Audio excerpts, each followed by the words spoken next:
అందరికీ నమస్కారం. మహాభారతం భీష్మ ప్రతిజ్ఞ. భరతుడి మునిమనవడు హస్తి. అతని పేరనే హస్తినాపురం ఏర్పడింది. ఆ హస్తికి 5వ తరం వాడు కురువు. అతని పేరనే కురుక్షేత్రం ప్రసిద్ధమైంది. కురుడికి 7వ తరం వాడు ప్రతీపుడు. ఇతని భార్య శిబి కూతురైన సునంద. వీరిద్దరికీ దేవాపి, శంతనుడు, బాహ్లీకుడు అని 3 కొడుకులు కలిగారు. వారిలో పెద్దవాడైన దేవాపి తపస్సు చేసుకుంటానని వెళ్ళిపోవటం చేత శంతనుడు రాజయ్యాడు. ఒకనాడు శంతనుడు అరణ్యంలో వేటాడి గంగా తీరాన విశ్రాంతి తీసుకుంటుండగా అక్కడ అతనికొక చక్కని స్త్రీ కనిపించింది. ఆమె రూప లావణ్యాలు చూస్తే శంతనుడికి దేవకాంత అనిపించింది. ఆమె కూడా శంతనుణ్ణి చూసి ఆకర్షించబడిన దానిలాగా అతన్ని రెప్పవేయకుండా చూడసాగింది. ఇద్దరికీ ఒకరి మీద ఒకరికి మోహం ఏర్పడ్డట్టు గ్రహించి శంతనుడు ఆమెను పలకరించి, సుందరి, నువ్వెవ్వరు? ఒంటరిగా ఈ గంగా తీరాన ఎందుకు తిరుగుతున్నావు అని అడిగాడు. దానికి ఆమె, నీకు నన్ను పెళ్లాడాలని మనసైనట్టయితే నాకేమీ అభ్యంతరం లేదు. కానీ ఒక నియమం ఉన్నది. నేను చేసే పనులకు అభ్యంతరం చెప్పినా, నన్ను నిందించినా నేను నిన్ను విడిచి వెళ్ళిపోతాను అన్నది. అందుకు సమ్మతించి శంతనుడు ఆమెను భార్యగా పరిగ్రహించాడు. వారి దాంపత్యంలో ఆమెకు వరుసగా మగపిల్లలు కలుగుతూ వచ్చారు. పుట్టిన పిల్లలను పుట్టినట్టే ఆమె గంగలో పడేస్తూ వచ్చింది. ఇది శంతనుడికి చాలా బాధ కలిగించింది. కానీ తాను ఇందుకు అభ్యంతరం చెబితే ఆమె తనను విడిచిపోతుందని భయపడి 7 కొడుకులను గంగపాలు కానిచ్చాడు. కానీ ఆమె 8వసారి మళ్లీ కొడుకును కన్నప్పుడు ఆ బిడ్డను చావనివ్వటం ఇష్టం లేక ఆమెను తోలనాడుతూ, పుట్టిన కొడుకులందరినీ గంగలో వేశావు కదా, ఏ ఆడదైనా ఇలా సొంత బిడ్డలను చేతులారా చంపుకుంటుందా? ఇకనైనా ఈ పుట్టినవాణ్ణి బతికి ఉండని. ఇంతకు నువ్వెవరు? బిడ్డలందరినీ ఎందుకిలా చంపుతున్నావు అని అడిగాడు శంతనుడు. దానికి ఆవిడ, నీకు కొడుకు కావాలని ఉంటే వీణ్ణి చంపకుండా నీకిస్తాను. నాకు అడ్డు చెప్పావు గనక నేనిక నిన్ను విడిచి వెళ్ళిపోతున్నాను. నేనెవరినని, నా పిల్లలను ఎందుకు చంపానని అడిగావు. చెబుతాను విను. నేను గంగను. వశిష్ఠుడు అష్టవసువులను మనుషులుగా పుట్టమని శపించగా వారు నన్ను నిన్ను తల్లిదండ్రులుగా కోరుకున్నారు. వారికోసమే నేను స్త్రీ రూపం ధరించి ఇన్నాళ్ళు నీకు భార్యగా ఉన్నాను. నా గర్భాన పుట్టిన వసువులను త్వరలోనే వారి లోకాలకు పంపటానికే పుట్టగానే చంపేస్తూ వచ్చాను. నీకు కొడుకు లేకుండా పోతాడేమోనని వీణ్ణి బతకనిస్తున్నాను అన్నది గంగ. అయితే గంగ ఆ కొడుకును శంతనుడికి ఇవ్వకుండా వాడితో సహా అంతర్ధానమైంది. భార్యాపుత్రులిద్దరినీ పోగొట్టుకున్న విచారంతో శంతనుడు హస్తినాపురానికి తిరిగి వచ్చాడు. కొంతకాలం గడిచింది. ఒకనాడు అతను వేటాడుతూ గంగా తీరానికి వచ్చి గంగా ప్రవాహం చాలా సన్నని పాయగా ఉండటం చూసి ఆశ్చర్యపడ్డాడు. ఒక యువకుడు బాణాలు వేసి గంగా ప్రవాహానికి ఆనకట్ట కడుతూ ఉండటం శంతనుడి కంటబడింది. అప్పుడు గంగ తన పూర్వరూపంలో శంతనుడి ముందు కనబడి ఆ కుర్రవాణ్ణి చూపి, వీడు నీ 8వ కొడుకు. ఇంతకాలము నేను వీణ్ణి పెంచి పెద్ద చేశాను. వీడు వశిష్ఠుడి వద్ద వేదాంగాలు నేర్చుకున్నాడు. పరశురాముడి వద్ద ధనుర్విద్య నేర్చుకున్నాడు. వీడి పేరు దేవవ్రతుడు. ఇక నీవు వీణ్ణి తీసుకుపో అన్నది. శంతనుడు దేవవ్రతుణ్ణి తన వెంట హస్తినాపురానికి తీసుకుపోయి యువరాజును చేసి చాలా సంతోషించాడు. 4 సంవత్సరాలు గడిచాయి. ఒకనాడు శంతనుడు యమునా తీరానికి విహరించబోయాడు. అక్కడ అతనికి అపూర్వమైన సువాసన తగిలింది. ఆ వాసన వచ్చిన దిక్కుగా వెళ్ళి ఒక అపురూప సుందరి శరీరం నుంచి ఆ సుగంధం వస్తున్నట్టు తెలుసుకొని శంతనుడామెను పలకరించి, నువ్వెవరవు? నీ తల్లిదండ్రులెవరు అని అడిగాడు. దానికి ఆవిడ, నేను దాసరాజు కూతుర్ని. నా పేరు మత్స్యగంధి. నన్ను యోజనగంధి అని కూడా పిలుస్తారు. నా తండ్రి ఆజ్ఞాపించటంతో నేనిక్కడ తెప్ప నడుపుతూ మనుషులను నది దాటిస్తాను అన్నది. వెంటనే శంతనుడు దాసరాజున్న చోటుకు వెళ్ళి, నీ కూతురి నాకిచ్చి పెళ్లి చెయ్యి అని అడిగాడు. అప్పుడు దాసరాజు, నీ వంటి అల్లుడు దొరికితే అంతకన్నా నాకేం కావాలి? అయితే నా కూతురికి పుట్టబోయే కొడుకు నీ అనంతరం కాబోయే రాజైనట్టయితే నా కూతుర్ని నీకిచ్చి పెళ్లి చేస్తాను అన్నాడు. దేవవ్రతుడు అదివరకే యువరాజై ఉండగా ముందు పుట్టబోయేవాడు తన అనంతరం రాజు కావటం కుదరదు. అందుచేత శంతనుడు దాసరాజు చెప్పిన దానికి ఒప్పుకోక ఇంటికి తిరిగి వచ్చి మత్స్యగంధిని పెళ్లాడలేకపోయినందుకు పుట్టెడు విచారంలో మునిగిపోయాడు. దేవవ్రతుడు తండ్రి విచారం గమనించి కారణమడిగాడు. శంతనుడు దాసరాజు కూతురు మాట చెప్పాడు. వెంటనే దేవవ్రతుడు పెద్ద పరివారాన్ని వెంటబెట్టుకొని దాసరాజు వద్దకు వెళ్ళి, నా తండ్రికి నీ కుమార్తెను భార్యగా ఇవ్వు అని అడిగాడు. దానికి దాసరాజు, బాబూ, ఈ పిల్ల ఉపరిచర వసువు కూతురు. ఈ పిల్లను ఆయన నాకిస్తూ ఈమెకు తగిన వరుడినిచ్చి పెళ్లి చేయమన్నాడు. ఈమె పేరు సత్యవతి. అసిద్ధుడైన దేవలుడు పెళ్లాడతానన్నప్పుడు కూడా నేను ఒప్పుకోలేదు. నీ తండ్రి చేసుకుంటానంటే తప్పక ఇస్తాను. కానీ నాకొకటే భయం. నువ్వు చూడబోతే మహాయోధుడివి, వీరాగ్రేసరుడివి. సత్యవతికి పుట్టబోయేవాడు నీ ముందు ప్రాణాలతో నిలవటం కల్లా. ఆ భయంతోనే వెనకాడుతున్నాను అన్నాడు.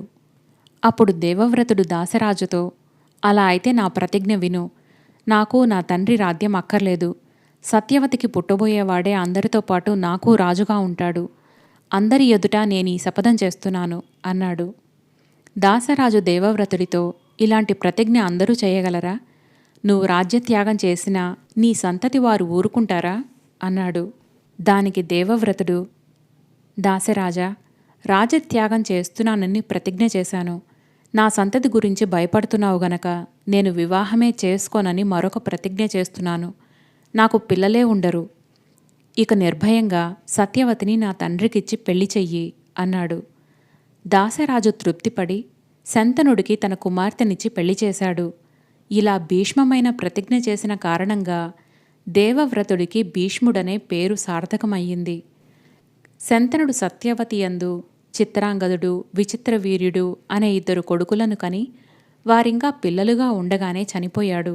భీష్ముడు తండ్రికి ఉత్తరక్రియలు చేసి సత్యవతికి చెప్పి వెంటనే ఆమె పెద్ద కొడుకు చిత్రాంగదుడికి కౌరవ రాజ్యాభిషేకం చేశాడు. చిత్రాంగదుడు మహాపరాక్రమవంతుడు. అతనికి సాటి రాజులన్నా వీరులన్నా ఏమాత్రమూ లక్ష్యముండేది కాదు. అందుచేత అతను అస్తమానము దేవతలతోనూ దానవులతోనూ గంధర్వులతోనూ యుద్ధాలు చేసేవాడు. ఒకసారి చిత్రాంగదుడనే పేరేగల గంధర్వుడు ఈ చిత్రాంగదుణ్ణి యుద్ధానికి పిలిచాడు. సరస్వతీ నదీ తీరాన ఇద్దరూ దీర్ఘ పోరాటం సాగించారు. చివరకు గంధర్వ చిత్రాంగదుడు తన మాయాబలంతో కౌరవ చిత్రాంగదుణ్ణి చంపేశాడు. చిత్రాంగదుడి చావుకు భీష్ముడు ఎంతగానో విచారించి అతని స్థానంలో విచిత్రవీర్యుణ్ణి రాజుగా చేశాడు. అయితే విచిత్రవీర్యుడికి ఇంకా బాల్యం వీడలేదు. అందుచేత అతని తరఫున భీష్ముడే రాజ్య కార్యాలు చూస్తూ ఉండటానికి సత్యవతి అనుమతించింది.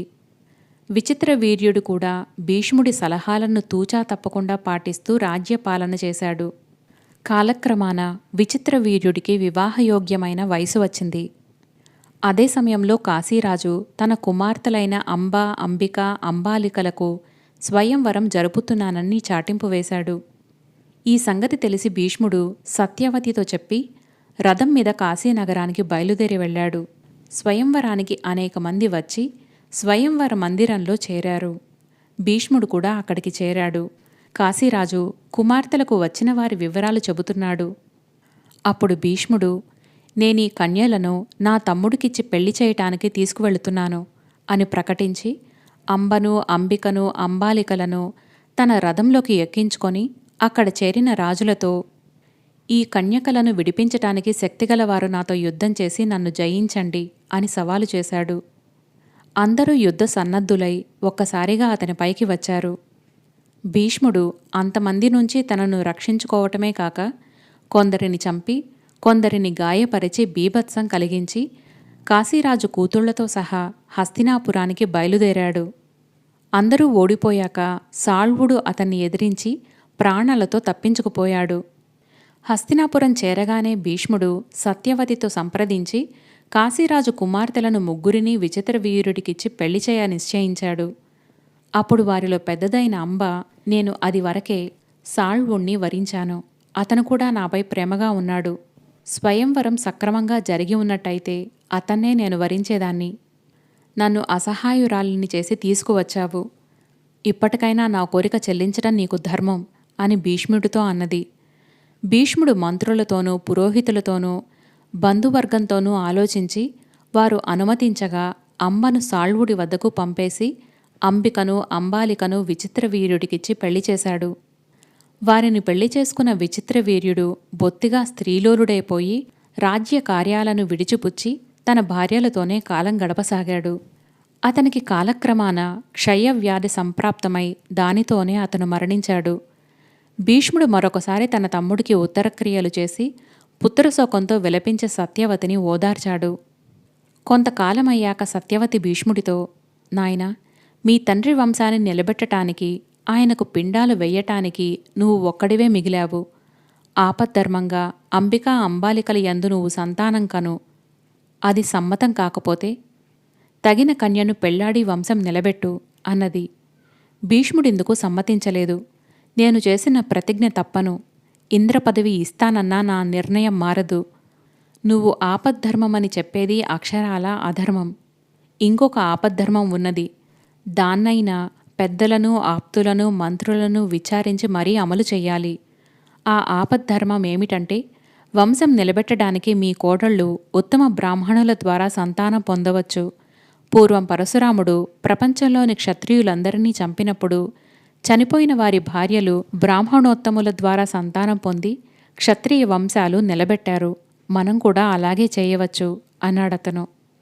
అప్పుడు సత్యవతి సిగ్గుపడుతూ తాను పడవ నడిపే రోజులలో పరాశర మహర్షికి కృష్ణ ద్వైపాయనుణ్ణి కన్న వృత్తాంతం చెప్పి, అతను నా కొడుకు, గొప్ప తపస్సు చేసినవాడు, వేదాలను విభజించినవాడు, అతని ద్వారా భరతవంశాన్ని నిలబెట్టుదాం అన్నది.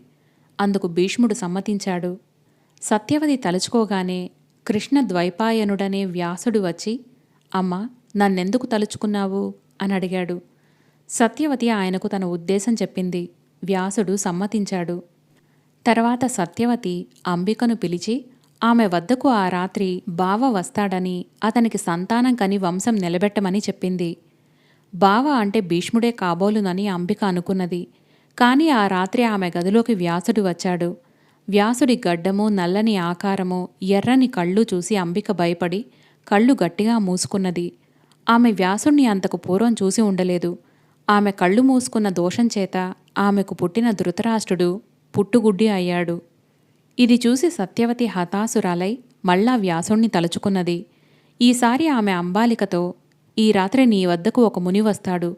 అతని ద్వారా ఒక ఉత్తముడైన కొడుకును కని వంశం నిలబెట్టు అన్నది.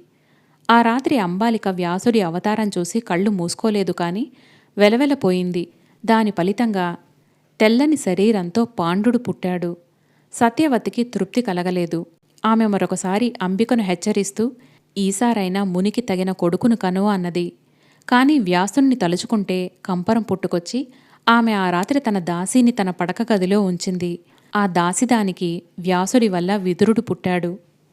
ఈ విధంగా పుట్టిన ధృతరాష్ట్రుడు, పాండుడు, విదురుడు పెరిగి పెద్దవారవుతూ ఉంటే భీష్ముడు రాజ్యభారం వహించి దేశం సుభిక్షంగానూ ప్రజలు సుఖశాంతులు కలిగి ఉండేటట్టు రాజ్యపాలన చేశాడు.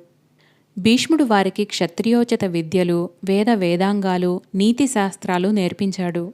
ఇప్పటివరకు భీష్ముడి ప్రతిజ్ఞ విన్నారు. తరువాయి భాగంలో దుర్యోధనాదుల జననం విందాం. నమస్తే.